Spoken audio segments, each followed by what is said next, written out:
আছেন আগরতলা পৌর নিগমের মাননীয় মেয়র।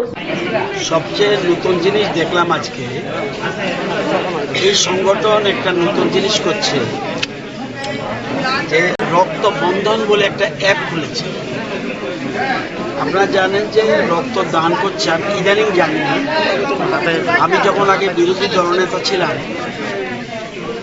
যখন আগে রক্ত দান করত, এই রক্ত যখন ব্লাড ব্যাংকে যেত, সময়ের মধ্যে যদি রক্ত না প্রদান করা হতো, সেই রক্তগুলি নষ্ট হয়ে যেত। মানুষ স্বেচ্ছায় রক্তদান করছে, কিন্তু সেটা কাজে লাগছে না, অনেক সময় এখন লাগছে। ওরা একটা নতুন অ্যাপ করেছে, রক্তবন্ধন। ত্রিপুরাতে আমার জানা মতেই প্রথম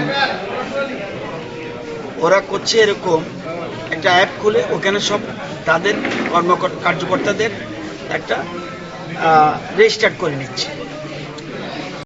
এই অ্যাপে যদি কোনো লোকের রক্ত লাগে, ওই পরিবারের লোকও এখানে রেজিস্ট্রেশন করলে কন্ডিশন একটা, তোমার পরিবারের লোকও তুমি রেজিস্ট্রেশন করো, তোমার অন্য সময় অন্যের কাজে লাগবে, এবং এরা এখান থেকে রক্তদান করবে। সারা রাজ্যব্যাপী ওদের সংগঠন রয়েছে, এই সংগঠনের মাধ্যমে তারা রক্তদান করছে। আপনারা জানেন একটা সার্টেন পিরিয়ডের পর রক্ত অটোমেটিক্যালি লোহিত কণিকা নষ্ট হয়ে যায়। তো অটোমেটিক্যালি রক্ত দেওয়ার ক্ষেত্রে কোনো ভয় থাকার কিছু। আমরা অনেক দান আছে, আপনার ভূমি দান আছে, স্বর্ণ দান করে, গোদান করে, কিন্তু রক্তদানের মতো মহৎ কাজ আর কিছু নেই। এবং এটা এখন একটা নতুন ধরনের, বর্তমানে এই সরকারের সময় আমাদের রাজ্যে 42 লক্ষ লোক, আমাদের রক্ত লাগার কথা 42,000 ইউনিট, 1% রক্ত লাগে। এই প্রথম আমি দেখলাম 22-23 বছরে 42,000 লোক রক্তদান করেছে। আমাদের এটাকে মেনটেন করে রাখতে হবে, 1% ইউনিট ব্লাড ইউনিট আমাদের দরকার, তাহলে 42,000। এটা এই প্রথম এই সরকারের সময় এই রাজ্যের মানুষ স্বেচ্ছায় রক্তদান করছে এবং স্বতঃস্ফূর্তভাবে এগিয়ে আসছে। আপনার জন্মদিনে রক্তদান করছে, বিয়ের দিন রক্তদান করছে, ইভেন শ্রাদ্ধের দিন রক্তদান করছে, পিকনিক স্পটে রক্তদান করছে, বিভিন্ন ধরনের শুভ কাজের সময় রক্তদান করছে। এটা একটা নতুন ধরনের জিনিস আমি দেখেছি। আর কর্মচারী সংগঠন ওনাদের, তো সুতরাং ওনারা এখানে আবার দেখলাম মহিলা কর্মচারীও রক্তদান করছে। আর কেউ একজন দেখলাম 25 বার রক্তদান করেছে, আরেকজন মহিলা এই নিয়ে 7 বার রক্তদান করছে, আরেকজন পুরুষ সে এই নিয়ে 8 বার রক্তদান করছে। মানুষ রক্তদানে এগিয়ে এসছে। এখন আর আগে জনজাতিদের মধ্যে একটা ভীতি ছিল, এই ভীতি কমে গেছে। মহিলাদের মধ্যে ভীতি ছিল, কমে গেছে। এটার কারণ প্রচার প্রসারে অটোমেটিক্যালি মানুষের যে ভীতিটা এটা কমে যাচ্ছে।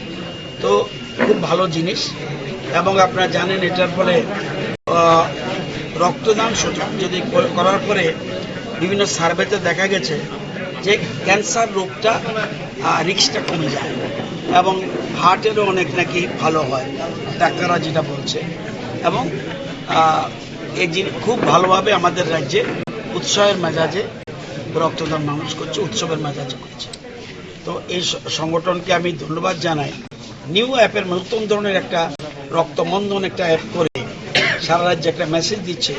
আমরা শুধুমাত্র সরকারি কাজই করি না, সরকারি কর্মচারী না, আমরা বিভিন্ন সময় ত্রাণ কার্যে এগিয়ে আসি, রক্তদানে এগিয়ে আসি, বিভিন্ন মহৎ কাজে এগিয়ে আসি। এই জন্য এই সংস্থাকে আমি ধন্যবাদ। যারা এখনো রক্ত দিতে ভয় পাচ্ছে বা আসছে না রক্ত, তাদের উদ্দেশ্যে এই উদ্দেশ্যেই তো আমার কাছে রেকর্ড আছে, আগে 22,000 হতো, 23,000 হতো। এই সরকারের প্রথমেই 17-18 পরেই 18-19-এ এক লাভে 32,000 হয়ে গেছে। 32,000, 33,000, আবার একটু ডাউন হয়েছে, কেন করোনার সময়। তো এরকমভাবে ধীরে ধীরে ধীরে ধীরে আমরা বাড়াচ্ছি। ভীতি কমছে বলেই রক্তদানে এগিয়ে আসছে মানুষ। তো সুতরাং তারা আস্তে আস্তে ভয় কেটে যাবে, রাতারাতি সবাই হবে না, মানুষ পরিবর্তন হচ্ছে। এই রাজ্যের মানুষ আগে ছিল নেগেটিভ মেন্টালিটির লোক, এখন ধীরে ধীরে ইতিবাচক হয়ে যাচ্ছে মানুষ, এটা গুড সাইন। এবং ধীরে ধীরে মানুষ আত্মনির্ভর হচ্ছে এবং মানুষের মনে পরিবর্তন হচ্ছে, বিভিন্ন মানুষ এগিয়ে আসছে বিভিন্ন রকম, অর্থাৎ সকলের তরে সকলেই আমরা, প্রত্যেক আমরা পরের তরে। এই বিল্ডিং যে প্রোগ্রামটা করছি, এই বিল্ডিং কে বানিয়েছে? কর্মচারীরা না, কোনো রাজমিস্ত্রি, কোনো মিস্ত্রি।